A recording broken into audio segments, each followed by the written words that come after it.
Hi friends, আশা করি সবাই ভালো আছেন। আমি হাবিব, আপনারা দেখছেন বাগান প্রেমী হাবিব। বন্ধুরা, আজকে আমি ওয়েব গার্ডেনের জয়দীপ দাকে সাথে নিয়েছি। আপনারা অনেকেই সব সময় আমাকে কমেন্টস করেন, দাদা ওয়েব গার্ডেনের জয়দীপ দার কাছে লেবুর পরিচর্যা বিষয়ক একটা ভিডিও আনতে। আর জয়দীপ দাকে আজকে আমি নিয়ে এসি, সামনে একটা আমরা গাছ রেখেছি, দেখাবো। কিছু পরিচর্যা বিষয়ক আলোচনা আজকে থাকবে। ভিডিওর স্কিপ না করে পুরো দেখতে থাকুন, আশা করি ভালো লাগবে। আর সব থেকে ইম্পর্টেন্ট বিষয়, অনেকে যেটা ক্যাঙ্কার রোগ বা অনেকে বলছে ডাইব্যাক প্রবলেম, এই সবগুলো থেকে কিভাবে আমরা সহজেই মানে প্রতিরোধ করতে পারবো আমাদের গাছ থেকে, সেগুলো আর কিভাবে বসাবো সেটাও আমরা দাদার কাছ থেকে জেনে নেবো। যাই হোক, দাদা ভালো আছেন তো? হ্যাঁ, ভালো। হ্যাঁ, আজকে আমাদের বন্ধুদের বেশ কয়েকদিন ধরে অনেকেই কমেন্টস করছে বারবার যে লেবু গাছের পরিচর্যা নিয়ে একটা ভিডিও আনার কথা। একদম, সেই জন্য আজকে আমরা ওয়েব গার্ডেনে এসেছি। দাদার কাছ থেকে আমরা শুনে নেব। দাদা বলুন, প্রথমে আমরা সাধারণত যদি কোনো গাছ নিয়ে যাই আমাদের ছাদ বাগানের ক্ষেত্রে বা মাটির ক্ষেত্রে, একটু ডিফারেন্সটা মাঝে মাঝে বলবেন যে ছাদ বাগানে কিভাবে করবো, মাটিতে কিভাবে করবো। আমি আলাদা আলাদা ভাবে বলছি। মেন যে সাইট্রাস হচ্ছে লেবু জাতীয় গাছ, হচ্ছে এমন একটা গাছ যে বাগান করে তার শুরুটাই হয়তো এটা দিয়ে হয়। যত একজনের বাগানে 10টা গাছ থাকলে ম্যাক্সিমামটাই থাকছে এই সাইট্রাস জাতীয়, কারণ খুব কম যত্ন পরিচর্যায় যারা একটু ভালো গাছ করতে পারে এই গাছটা হয়। তো অনেকে যারা নতুন আছেন প্রবলেম ফেস করছেন, যার মেন ডিজিজটা হচ্ছে ক্যাঙ্কার এবং ডাইব্যাক, এবং দুটো রোগী কিন্তু একই যে ব্যাকটেরিয়াল প্রবলেম তার থেকেই কিন্তু হয়। প্রথমে গাছের পাতায় লক্ষ্য করবেন একটা ছোট্ট কালো একটা ফোঁটা বা হলুদ একটা ছোট্ট একটা সার্কেল, তার মাঝখানে কালো একটা ফোঁটা, ওইটা আস্তে আস্তে বাড়তে থাকবে। পাতাটা উল্টালে দেখতে পারবেন, পাতাটা উল্টালে দেখতে পারবেন এখানে একটু একটু উঁচু উঁচু উঁচু উঁচু মনে হবে যেন মানুষের স্কিনে যে স্কিন ডিজিজ দাঁত হলে যেরকম হয়, কিছুটা সেরকম একটু উঁচু উঁচু হাত দিলে দেখবেন একটু ফিল হবে। তো ওইটা হচ্ছে আপনার ক্যাঙ্কার ডিজিজ শুরু হয়েছে। এটা ফাঙ্গাল ডিজিজ কিন্তু নয়, এটা ব্যাকটেরিয়াল ডিজিজ। যেই কারণে আমরা যদি ব্যাকটেরিয়াল প্রবলেমের উপর কাজ করে এরকম প্রোডাক্ট যদি ইউজ না করি, এটা কিন্তু কমবে না। যতই আপনি দামি দামি অ্যামিস্টার টপ দিচ্ছেন, অনেক কিছু দিচ্ছেন, কিন্তু প্রবলেমটা কমবে না। ব্যাকটেরিয়া নাশক কিছু প্রোডাক্ট দিতে হবে। তো সেই আলোচনায় যাব। সবার আগে বলছি যে এই যে ক্যাঙ্কার, এর থেকে দূরে থাকা যাবে, এই ক্যাঙ্কারের প্রবলেমটা হবে না। অনেকেই পছন্দ করেন একদম লো গ্রাফটেড সাইট্রাস পছন্দ করেন, একদম লো গ্রাফটেড। এইটা হচ্ছে এই ধরনের গাছের ক্ষেত্রে কিন্তু এই প্রবলেমটা বেশি আছে, কারণ সাইট্রাসের গোড়ায় যত রোদ লাগবে, এই যে রুট স্টকটায় যত সুন্দর রোদ লাগবে, এই গাছটা লক্ষ্য করুন একটু ওপরে মনে হচ্ছে অনেকে পছন্দ করেন না, উঁচুতে গ্রাফটিং এর গাছ পছন্দ করেন না, কিন্তু এই গাছটা যখন একটু বড় হবে, ধরুন এই গাছটা এখন এই 2.5 ফুট 3 ফিট মতো রয়েছে, এই গাছটা যখন একটু 5-7 ফিটের বড় হবে, তখন এটা কিন্তু একদম অনুপাতিক যে গাছের যে চেহারাটা তার সাথে একদম মানানসই হবে। এবং এর যে ক্যানোপি এখান থেকে এরকম ভাবে ঝাঁকড়া হয়ে উঠবে, এইখানে সানলাইট ঢোকার জন্য নিচে কিন্তু এইটুকু জায়গা ফাঁকা প্রয়োজন আছে। সেই কারণে অন্তত 1 ফুটে গ্রাফটিং এর গাছটা আপনারা পছন্দ করবেন। যে ছাদে করছি বলেই যে একদম গোড়ায় গ্রাফটিং হতে হবে, ব্যাপারটা কিন্তু নয়। মাটিতে যদি পর্যাপ্ত পরিমাণে রোদ লাগে, এবং মাটিটা আপনারা করবেন কি কিছু একটা দিয়ে এভাবে অল্প অল্প করে খুঁড়ে দেবেন। আমি একটু দেখানোর চেষ্টা করছি, আমার কাছে সেরকম কিছু নেই, যাক এটা দিয়ে করছি। একটু বড় বড় এরকম মাটির টুকরো এভাবে তুলে দেবেন, ঠিক আছে? একদম গুঁড়ো করবেন না, এইভাবে, ঠিক আছে? মানে একটু খুঁড়ে টাইপের হালকা খুঁড়ে দেবেন, হালকা এরকম ভাবে খুঁড়ে দেবেন। এটুকু কিছু শেকড় কাটা পড়বে, অসুবিধা নেই। এরকম একটু যাকে বলে একটু আলগা টাইপের আলগা করে দেওয়া, একটু ফাঁকা ফাঁকা, এর একটু এয়ার গ্যাপ তৈরি হবে, যার ভেতরে অক্সিজেনটাও ভেতরে যাবে, রোদটাও ভেতরে রাখবে, উপরের মাটিগুলো একটু শুকিয়ে শুকিয়ে যাবে। এই জিনিসটা মাঝে মাঝে মেনটেন করবেন। এতে করে ভেতরে যদি রোদ লাগে, মাটিতে যে সয়েল বর্ন যে সমস্ত ব্যাকটেরিয়া গুলো, ডিজিজ গুলো, সেগুলো মারা যাবে। তাহলে এই একটা হলো আমাদের প্রিকশন, যে আমরা একটু উঁচুতে গ্রাফটিং এর গাছ পছন্দ করব, আর মাটিটা মাঝে মাঝে এরকম একটু করে দেবো, আর রোদওয়ালা জায়গাতে সাইট্রাস গাছ রাখবো। আপনারা কখনোই ছায়া রয়েছে এরকম জায়গাতে সাইট্রাস ট্রাই করবেন না, রোগের প্রাদুর্ভাব কিন্তু হবে। আর আরেকটা জিনিস মানুষ যেটা ভুল করে থাকে খুব, যে খুব ভালোবেসে অতিরিক্ত খাবার গাছকে দিয়ে দেয়। মাটিতে যদি ফার্টিলাইজার বেশি হয়ে যায়, অতিরিক্ত হয়ে যায়, রুট কিন্তু সেভাবে বাড়বে না। আর রুটের যত জোর কম থাকবে, এই ডিজিজ গুলো গাছ এসে, গাছের কিন্তু নিজস্ব একটা রোগ প্রতিরোধী ক্ষমতা থাকে। গাছ যখনই শেকড় দুর্বল হয়ে যাবে, যে ডিজিজটা তার এখানে বাসা বাঁধতে পারতো না, সামান্য একটা রোগের প্যাথোজেন এসে যদি বসে, সেটা গাছকে জলদি অ্যাটাক করে নেবে, গাছ ওটাকে সাথে ফাইট করতে পারবে না। তো সেই কারণে মাটি কিন্তু তৈরি করার সময় আপনারা যারা নতুন, একেবারে সিম্পল মাটিতে গাছ করুন। আমি যেটা বলে থাকি, একটা ধরুন 6 টব মাটি নিলেন, 6 পার্ট বা 5 পার্ট, তার সাথে 2 পার্ট নিলেন কম্পোস্ট, পুরনো গোবর সার হলে সব থেকে ভালো, বা ভার্মি কম্পোস্ট, আর 1 ভাগ হচ্ছে কোকোপিট। এই 5-2-1 অথবা 6-2-1 করতে পারেন এই রেশিওতে। ওটা ভালো করে মিশিয়ে ডাইরেক্ট শুকিয়ে সাথে সাথে গাছ লাগিয়ে দিতে পারেন। আর এক্সট্রা কোনো খাবার দিতে লাগবে না? এক্সট্রা খাবার আমরা পরে দেবো। ওকে। এই কনসেপ্টটা নতুনদের মধ্যে আসুক যে গাছের যে মাটিটা এটা হচ্ছে গাছের থাকার জায়গা, ঠিক আছে? আমাদের ঘর যেরকম আমাদের থাকার জায়গা, খাদ্যদ্রব্যে ভরপুর ঘরের মধ্যে আমরা কিন্তু বাস করতে পারবো না। মাটিটাও হচ্ছে গাছের থাকার জায়গা, প্রাইমারিলি থাকার জায়গা, তারপরে খাবার। আপনি ওপরে খাবার দেবেন, যে জল দেবেন তার সাথে খাবারের, তো গাছ লিকুইড খাবারই খায়, দানা দানা মোটা মোটা হাড়ের গুঁড়ো তো গাছ খেতে পারবে না। ওপরে জল দেবেন, ওটা ভিজে ওটার যে নির্যাসটা রুটে যাবে, হালকা হালকা করে যাবে, সেটাও রোজ তুলবে, তাতে গাছটা ভালো হবে, ঠিক আছে? মাটিটাকে শুধু এমন একটা পজিশনে রাখতে হবে যেখানে জল দাঁড়াবে না, যেখানে শিকড় চলাচলের জন্য মাটিটা যথেষ্ট ফাঁপা একটা ভাব থাকবে। একটু বেলে দোআঁশ টাইপের মাটি হলে, বেলে দোআঁশ মাটি। যদি কোকোপিট মেশানো হয় কিছুটা কম থাকে, ঠিক থাকে। অনেক জায়গায় আছে একটু এঁটেল বিশিষ্ট মাটি, মানে খুব চিট টাইপের, সেই মাটিতে সমস্যা। ওই মাটিটা তো আরো বেশি ভালো, ওই মাটিটার প্রথমে প্রাথমিকভাবে একটু বেশি খাটতে হয়। অনেকেই বলে যে ওই ধরনের মাটিতে সাইটাস প্রবলেম। না, সাইটাস প্রবলেম হবে না। ওই মাটিটা একেবারে গুঁড়ো করা যাবে না, বা ওই মাটিটা একটু তৈরি করাটা হচ্ছে বড় যে এঁটেলে মাটির বড় বড়, মানে যেটা বিলের মাটি, চাং, বা ধরো নদীর পাড়ের যে জিরাটের দিকে যে মাটিটা পাওয়া যায়, ওই মাটিটা একদম রোদে ফেলে দিতে হবে। এমনি পিটিয়ে ভাঙাচোরা করার চেষ্টা করলে চলবে না, রোদে ফেলে দিতে হবে, একেবারে পাথরের মতো শক্ত হয়ে যাবে শুকিয়ে। তারপরে একটু জল মারতে হবে মোটরের পাইপ দিয়ে। জল মারলে দেখবে যে মাটিটা এরকম ছোট ছোট পিক্সেল হয়ে, ছোট ছোট টুকরো টুকরো হয়ে একেবারে ঝরঝর করে ভেঙে পড়বে। সেইটার সাথে গোবর সার মিশিয়ে আর যে কোকোপিট মিশিয়ে যদি পটিং করা হয়, মাটির যে ছোট দানাগুলো আজীবন এরকম ছোট ছোট দানা থেকে যাবে। যদি জিরাটের কোনো নার্সারির চারা তোমরা দেখে থাকো, ওরা কিন্তু ওই মাটিটা ইউজ করে। মাটি শুকিয়ে একেবারে পাথরের মতো হয়ে যাবে, জল দেবে ফস করে তলা দিয়ে বেরিয়ে যাবে, দাঁড়াবেই না, মানে ছোট ছোট টুকরো টুকরো দিয়ে ওই মাটিটা এরকম তৈরি হয়।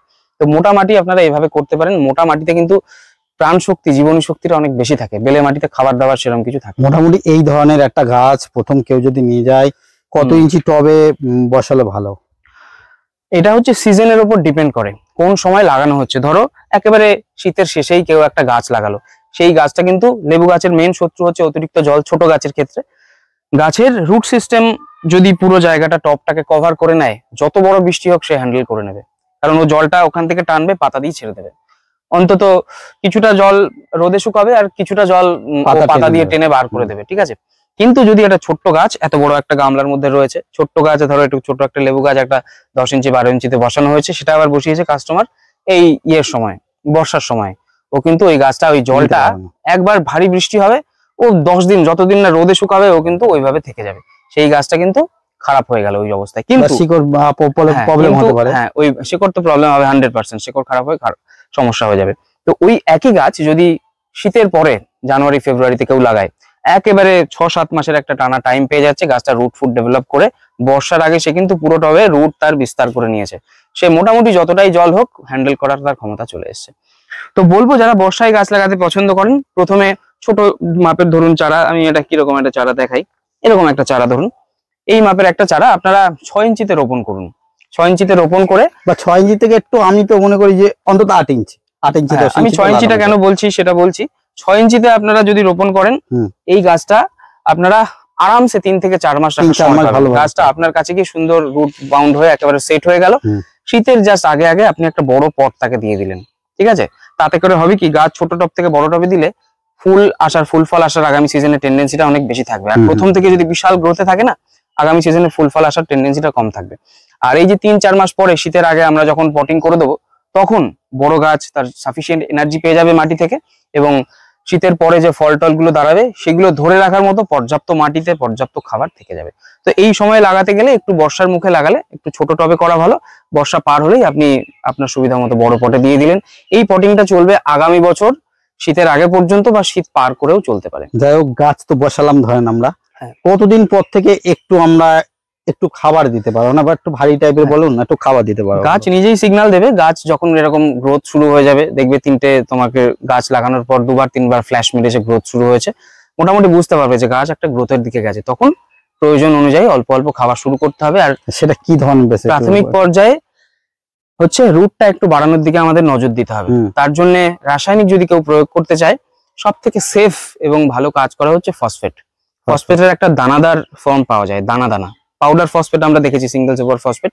এখন মার্কেটে একটা দানা ফর্মের ফসফেট পাওয়া যাচ্ছে, যেটা রুট ডেভেলপ করতে ভীষণ সাহায্য করে, আর একই সাথে স্লো রিলিজ। তুমি দিয়ে দিলে আর পুরোটা গলে গিয়ে যে গাছের গোড়ায় চলে গেল একবারে, সেটা নয়, ওটা হচ্ছে আস্তে আস্তে রিলিজ করবে, যাতে করে গাছের রুটটা ডেভেলপ হবে। এবং এর সাথে আমরা যে কোনো খাবার, আমি সব থেকে নিজে ব্যক্তিগতভাবে পছন্দ করে থাকি ওই মিশ্র জৈব সার, সম পরিমাণে হাড় গুঁড়ো, শিংকুচি, সর্ষের খোল, নিমখোল, 4টে জিনিস 500-500 গ্রাম করে মিশিয়ে নিলেন। এর সাথে কিছুটা কম্পোস্ট, আপনার যতটা ইচ্ছা, আরো 2 কেজি মেলাতে পারেন, ওটা 2 কেজি হলো আরো 2 কেজি গোবর সার বা ভার্মি কম্পোস্ট মিশিয়ে 2-3 মুঠো করে গাছের মাটিতে, এই যেটা আমি দেখিয়েছি এখানে দিয়ে দিলেন। দিয়ে এর সাথে একটু এভাবে মিশিয়ে মতন একটু হাত দিয়ে মিশিয়ে এভাবে, আর চ্যানেলে ভিডিও দেওয়া আছে, চাইলে বন্ধুরা গিয়ে দেখে নিতে পারেন যে মিশ্র সার কিভাবে বানাতে হয়।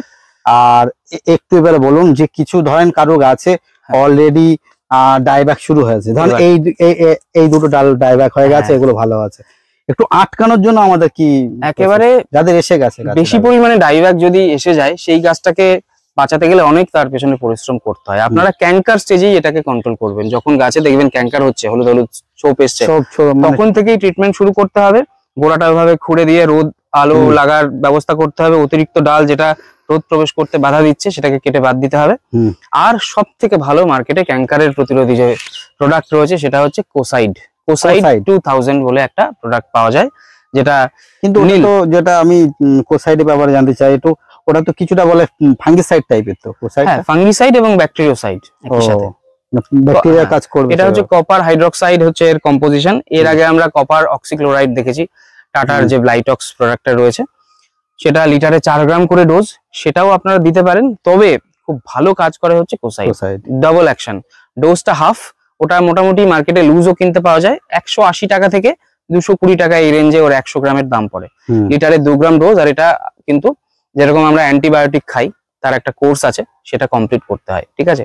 পুরোপুরি গাছ থেকে নির্মূল হয়ে যাবে। অন্তত 7 দিনের গ্যাপে 3টে স্প্রে করা, তারপরে 14 দিনের গ্যাপে আর একটা স্প্রে করা। এটুকু যে ডালে আসবে সে ডালটা একটু নিচে থেকে কেটে দিলে কি দাঁড়িয়ে যাবে? হ্যাঁ, এইখানে যদি আসে তার প্রভাবটা আরো নিচে অন্তত 2-3 ইঞ্চি চলে এসছে, বেশ কিছুটা নিচ থেকে, অন্তত ওর 3-4 ইঞ্চি নিচ থেকে কাটার চেষ্টা করতে হবে। আর যদি গাছে ব্রাঞ্চ না থাকে, সেক্ষেত্রে যদি কাটার জায়গায় না থাকে, তাহলে কাটতে হবে। আর এই কোসাইড ফাঙ্গিসাইডটা আরো একটা, এই যে প্রথমে হচ্ছে ক্যাঙ্কার, তারপরে হচ্ছে গ্যামোসিস, গা ফেটে রস পড়া থাকবে, আঠা বার হবে, তারপরে হচ্ছে ডাইভা করতে শুরু করবে। গাছ কিন্তু সিগন্যাল দেবে আপনাকে। আপনি যদি ফেলে রাখেন যে নর্মাল একটা প্রোডাক্ট দিলেন, এই যে ক্যাঙ্কারটা কমলো না, তারপরে কোনো ডালেও ক্যাঙ্কারটা ধরে যাবে, ঠিক আছে?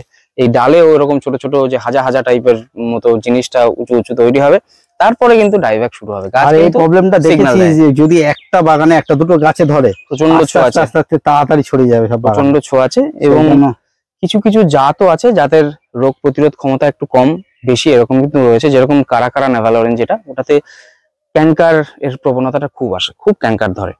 তারপরে আমাদের শীত প্রধান এরিয়ার যে গাছগুলো রয়েছে, যেরকম দার্জিলিং এর দিককার যে ভ্যারাইটি গুলো, দার্জিলিং অরেঞ্জে একটু টেন্ডেন্সি থাকে, ওই গাছকে মূলত ফল শেষ হওয়ার পরে ফলের যে বোটাটা ওইখান থেকে এরকম ডাইব্যাক হয়। তো ওটাকে আপনাকে ওই ফাঙ্গিসাইডটার কথা মাথায় রাখুন। আর একটা বন্ধুদের জন্য আর একটা প্রশ্ন, সেটা হচ্ছে যে মোটামুটি পোকামাকড়ের জন্য কীটনাশক হিসেবে সব থেকে বেটার কোনটা হবে, বা একটা দুটো বলুন যেটা। ওই একটা গ্রুপই যথেষ্ট। লেবুতে দেখুন এই যে পাতাটা এই যে কচি স্টেজে রয়েছে, এই দেখো এখানে একটা পেছনে, এটা কি? এটা হচ্ছে লেদা পোকার ডিম। লেদা পোকার ডিম হাতে করে নিয়েছি। হ্যাঁ, আরো কচি যখন অবস্থায় থাকে, এই যে একদম কচি ডগাগুলোতে সাদা ছোট্ট মাইক্রো একটা ছোট্ট ফুটকি মতো থাকবে, একটু হালকা লম্বাটে, ওটা হচ্ছে লিফ মাইনারের ডিম, ঠিক আছে? লেবুতে কচি পাতা অবস্থাতেই শুধুমাত্র পোকা লাগে। ম্যাচিওর পাতাতে কিন্তু কোনো দিনের ভেতরে একটা ন্যাচারাল ঝাঁঝালো একটা অয়েল থাকে, যার কারণে ম্যাচিওর পাতা কিন্তু কেউ খায় না। কচি পাতা সমস্ত লেদা পোকা, লিফ মাইনার সবাই খুব অ্যাটাক করে। কচি পাতা ছাড়লেই আপনি যে কোনো একটা ভালো প্রফেনোফস এবং সাইপারমেথ্রিন গ্রুপের কীটনাশক স্প্রে করে দেবেন। যেরকম প্রফেক্স সুপার তো বহুদিন ধরে রয়েছে, হ্যাঁ এটা তো আমরা ইউজ করছি অনেকেই, হয়তো রকেট বলে পিআই যে কোম্পানিটা, ওদের একটা প্রোডাক্ট আছে, ওটা আরো ভালো। ওটা যে বেস ম্যাটেরিয়াল, যার ভেতরে ওই কেমিক্যাল গুলো মিলিয়ে ওষুধটা তৈরি হয়, সেটা আরো ভালো, যেটা গাছের আরো একদমই কিছু গাছে প্রফেক্স সুপার, যেমন জবা গাছে মারলে একটু প্রবলেম হয়, ওর বেস ম্যাটেরিয়ালটার জন্যই এটা হয়।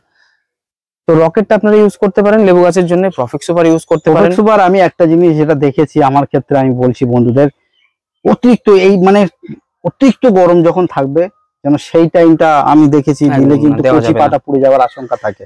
হ্যাঁ, আর একটু সকাল টাইমে দিলে কোনো অসুবিধা নেই, আর না হলে একটু বিকেলের আগে দিতে হবে, তাহলে সকালে বিকেলে আর বিকাল বেলা দিলেই হবে। পোকার অ্যাক্টিভিটিটাও দেখবে সকালে আর বিকেলে পোকার অ্যাক্টিভিটি বেশি থাকে, সন্ধ্যা যখন হয়ে আসবে সেই টাইমটা এই মাটিতে ওরা লুকিয়ে থাকে, উপরে সন্ধ্যা বা বেলা আর সকাল বেলা উপরে থাকে, তখন দিলে সবথেকে ভালো কাজ করবে। তবে ওগুলো একটু গন্ধযুক্ত, সকালে মারলেও চলবে। যাই হোক, অনেকে ছাদ বাগানে এখন মোটামুটি ফলে ভরা একদম।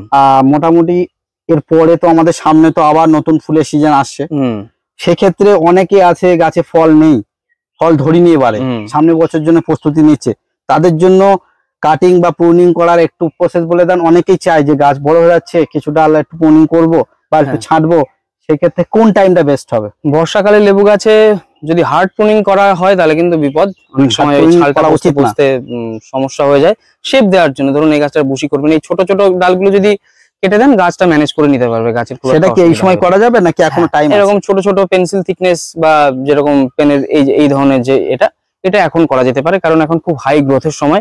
ধরুন এইগুলো কেটে দিয়ে আরো কিছু ব্রাঞ্চে বুশি করতে চান, এখন সেটা করা যেতে পারে। কিন্তু মোটা ডাল গোড়া থেকে কাটলেন ভাই, এর পরে আরো 1 মাস পরে কি কাটা যাবে? কাটা যাবে, একদম কাটা যাবে। আর খুব বেশি দেরি করা যাবে না, কারণ ফ্রুটিং সিজন সামনে আসছে।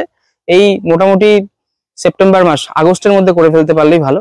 আগস্টের পরে আর করা যাবে না করাই ভালো, তাহলে গাছ গ্রোথ হবে, কিন্তু ফুল আসার মানে গাছের একটা ব্রাঞ্চের ম্যাচুরিটি লাগে ফ্রুট আসার জন্য। আর অনেকের যেটা দেখা যায় যে এখন আর সে ধরনের কমপ্লেন নেই যে শীতের পরে দাদা ফুল ঝরে যাচ্ছে, ফল ঝরে যাচ্ছে। গাছের যদি এরকম একটা পাতা আছে যে গাছটায় যথেষ্ট ভেজিটেটিভ গ্রোথ আছে, বলিষ্ঠ গাছ, সেই গাছে এই পাতা আছে, ফুল আছে, সেই গাছটার ফলটা কিন্তু দাঁড়াবে। গাছ একেবারে ন্যাড়া হয়ে গেছে, পাতা নেই, হঠাৎ করে গাছ ভরে প্রচুর ফুল এলো, সেই ফুলটা এসছে গাছের স্ট্রেসের কারণে, ও প্রচন্ড চাপ খেয়েছে, ও ভাবছে যে এবার মরে যাবো, বংশ বিস্তার করে যাই, প্রচুর ফুল দিয়ে গেল, সেগুলো দাঁড়ানো সম্ভব নয়। তো গাছ যদি আপনার এরকম হেলদি হয়, সবুজ হয়, তবেই সেই গাছে ফুল এলে কিন্তু ফল দাঁড়াবে। না হলে যত ফুল আসুক, বলবেন যে দাদা গাছ ফুলে ভরে গেছে, সেই গাছে ফল নাও থাকতে পারে। তো শীতের আগে থাকতেই গাছকে একটা পর্যাপ্ত হেলথ খাবার টাবার দিয়ে তাকে একটা সেই জায়গা তাকে প্রদান করুন যে শীতের পরে সে যাতে ফল দেওয়ার মতো এনার্জি নিজের ভেতরে স্টোর করে নিতে পারে, আর এমনি ফল দাঁড়াবে। যেহেতু অনেকের গাছে যাতে বিভিন্ন মৌসুমী বা কমলা লেবুর মোটামুটি অনেকের এত বড় হয়ে গেছে, কারো এত বড় হয়েছে, এই সময় খাবার দেওয়া, এই তো বর্ষা পড়ে গেছে, এখন কি আর খাবার দেওয়া লাগবে নাকি? মাটিতে এখন খাবার দিলে হিতে বিপরীত হতে পারে, জৈব সারটার দিলে ওটা মাটি আরো খারাপ করতে পারে। যেহেতু বৃষ্টির জলেও তো অনেক ভালো বৃষ্টির জলে প্রচুর খাবার থাকে। এখন হচ্ছে এনপিকে স্প্রে করার টাইম। এনপিকে যেগুলো আমাদের কম্প্যাক্ট যেগুলো থাকে, যেরকম 19-19-20-20-20 বা 0-52-34 নাইট্রোজেন একটা লাগে না, 0-52-34টা, এইসব প্রোডাক্ট গুলো লিটারে 2 গ্রাম করে গুলে সপ্তাহে একবার আপনারা স্প্রে করতে পারেন, গাছ অতিরিক্ত খাবার পাবে। আর মাইক্রোনিউট্রিয়েন্টটা এখন চালিয়ে যেতে হবে, যে শীত ফুলের আগে একবার দুবার দিলাম সেটা যথেষ্ট নয়, 15 দিন পর পর একটা ভালো মাইক্রোনিউট্রিয়েন্ট, যেরকম অ্যারিজের রয়েছে, মবোমিন, আরো ভালো ভালো প্রোডাক্ট রয়েছে, আপনারা সেগুলো দিয়ে যাবেন। মানে গাছকে এখন ফল নেই তো কি হয়েছে, ওকে খাবারে সম্পৃক্ত করবেন, যাতে করে শীতের শেষে এসে ফল দেওয়ার মতো এনার্জি তার ভেতরে রাখতে পারে।